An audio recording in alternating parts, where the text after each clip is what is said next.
বদৰুদ্দিন আজমল ডাঙৰীয়া পেটটো এনে ডাঙৰ নেকি? সেইটো হিমন্ত বিশ্ব শৰ্মাই পাম দি থাকে। AIDFৰ বেলুনটোত পাম দিয়ে বিজেপিয়ে যিডাল পাইপেৰে পাম দিছে সেই পাইপডাল আমি কাটি দিছো। আমি কোনো পধ্যে বিজেপিক AIDFক পাম দিবলৈ দিয়া নাই। মুছলমানসকল ঐক্যবদ্ধ হয়তো কেতিয়াও অসমত চৰকাৰ কৰিব নোৱাৰে অকলে, কিন্তু AIDFে সেইটো কথা কৈ দিয়ে যে লুঙিৰ টুপিৰ চৰকাৰ হ'ব। তেতিয়া কি হয়, হিন্দু ভোটবিলাক ঐক্যবদ্ধ কৰিব পাৰে বিজেপি। এওঁলোকৰ এই গোটেই জুলুঙাটো বেলুনটো ফুটাই দিলো, পানীৰ পৰা মাছ এটা উঠাই নিলে কেনেকুৱা হয়, একদম ডপ ডপ ডপ ডপ ডপ ডপ ডপ কৰে নে নকৰে? তেনেকে AIDF এতিয়া দপদপাই আছে আৰু কংগ্ৰেছেও অকণ ভয় খাইছে, কাৰণ আমি সকলো ঠাইতে সোমাই গৈছো না। দিনে ৰাতিয়ে কাম কৰিছো, 24 ঘণ্টাই কাম কৰিছো, আৰু 2026ত বিজেপি আৰু AIDFক আমি উফৰাই পঠিয়াম। এয়া আমাৰ সংকল্প, এয়া আমাৰ প্ৰমিজ, ৰাইজৰ প্ৰতি আমাৰ শপত।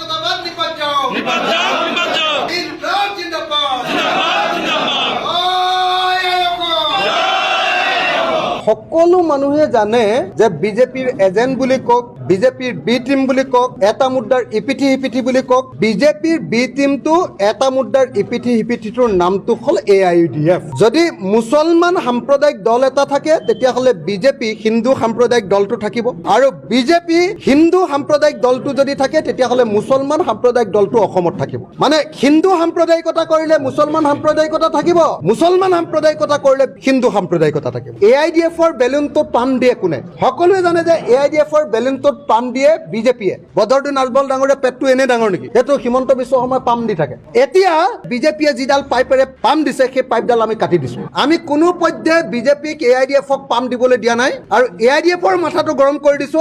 AIDFক বিজেপিৰ এজেণ্ট কৈ এনেকুৱাকে মাথাটো গৰম কৰি দিছো, বদৰুদ্দিন আজমলেও এতিয়া বিজেপিৰ ওচৰলৈ যাবলৈ ভয় কৰে। গতিকে এইবাৰ আমি অসাম্প্ৰদায়িক দলবিলাক ঐক্যবদ্ধ হৈছো। অসাম্প্ৰদায়িক দলবিলাক ঐক্যবদ্ধ হোৱাৰ কাৰণে বিজেপিৰ সাংঘাতিক ভয় হৈছে, উজনিতো ভয় হৈছে, খিলঞ্জীয়াৰ মাজতো ভয় হৈছে, আৰু আন সকলো সংখ্যালঘু মানুহৰ মাজতো ভয় হৈছে। সেইকাৰণে কি কৰিছে, AIDFক লগাই দিছে যে তহঁতে পুৰা ৰাইজৰ দলৰ বিৰুদ্ধে ক, তেতিয়াহে কাম হ'ব। সেইকাৰণে এই মুহূৰ্তত মই আপোনালোকক এটাই কথা ক'লো যে AIDF দলটো হ'ল বিজেপিৰ বি টিম। আপোনালোকে বিধানসভাত চাবচোন, মইতো সদায় কৈ থাকো, বিধানসভাত AIDFে সেই কথাটো উত্থাপন কৰে যি কথাটো উত্থাপন কৰিলে বিজেপিয়ে মুছলমানে দেশখন খালে বুলি হুলস্থুল কৰিব পাৰে, লগে লগে হিন্দু মানুহবিলাকক ঐক্যবদ্ধ কৰিব পাৰে। ইলেকশ্যনৰ আগত সদায় AIDFে কয় বোলে লুঙিৰ আৰু টুপিৰ চৰকাৰ হ'ব, এই বুলি কৈ দিয়ে নে নাই? অথচ AIDFেটো কেতিয়াও লুঙি টুপিৰ চৰকাৰ অসমত বনাব নোৱাৰে, পাৰিব নেকি কওক? মুছলমানসকল ঐক্যবদ্ধ হয়তো কেতিয়াও অসমত চৰকাৰ কৰিব নোৱাৰে অকলে, কিন্তু AIDFে সেইটো কথা কৈ দিয়ে যে লুঙিৰ টুপিৰ চৰকাৰ হ'ব। তেতিয়া কি হয়, হিন্দু ভোটবিলাক ঐক্যবদ্ধ কৰিব পাৰে বিজেপি। সেইকাৰণে মই ভাবো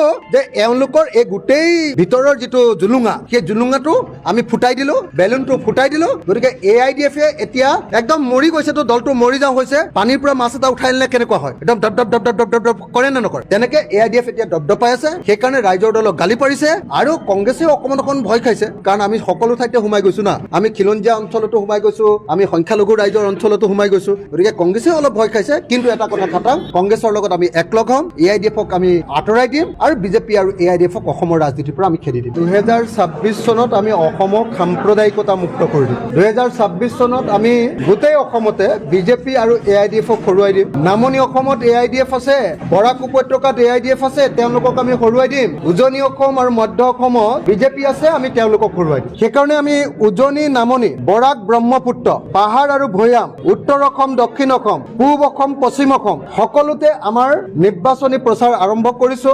আমি বেলেগ একো দেখা নাই, এতিয়া কেৱল ৰাইজৰ দলে 2026 চনটো দেখি আছো। মাজত আমাক একো নালাগে, আনকি পঞ্চায়ত নিৰ্বাচনটো আমি দেখি থকা নাই। আমি দেখি আছো কেনেকৈ 2026 চনত বিজেপি মুক্ত অসমখন কৰিব পাৰি, AIDF মুক্ত অসমখন কৰিব পাৰি, সাম্প্ৰদায়িকতাবাদ মুক্ত কেনেকৈ অসমখন কৰিব পাৰি, আৰু ফেচিবাদ মুক্ত কেনেকৈ কৰিব পাৰি। সেইকাৰণে 2026ত যাতে আমি ঐক্যবদ্ধভাৱে বিজেপিক পৰাভূত কৰিব পাৰো, তাৰ কাৰণে অসমৰ সকলো ঠাইলৈকে গৈছো। মোক কোনোবাই কৈছে যে আপুনি সংখ্যালঘু প্ৰধান এলেকালৈ বেছিকে আহিছে। সংখ্যালঘু প্ৰধান এলেকাবিলাকত আগতীয়াকৈ মিটিং দি থোৱা আছিলে, গতিকে অলপ বেছিকে আহিছো। 2 মাহৰ পাছত বেছিকৈ অকল উজনি অসমত থাকিম। গতিকে উজনি অসমত যেতিয়া বেছিকে থাকিম, তেতিয়া আপুনি নামনি অসমলৈ নাযায় নেকি বুলি আকৌ ক'ব। তেতিয়া ক'ব যে আপুনি অকল অসমীয়া বাকী খিলঞ্জীয়া মানুহৰ কথা কয়। মই চব ঠাইতে থাকিম। মই কৈছো যে বৰাক উপত্যকাতো আছো, ব্ৰহ্মপুত্ৰ উপত্যকাতো আছো, পাহাৰতো আছো, ভৈয়ামতো আছো, উজনি অসমতো আছো, নামনি অসমতো আছো, উত্তৰ অসমতো আছো, কাৰ্বি আংলঙতো আছো। আমি ৰাইজৰ দলে 2026 চনত এনেকুৱা পৰিস্থিতি কৰিব খুজিছো যে ৰাইজৰ দলক বাদ দি যাতে কোনেও 26ত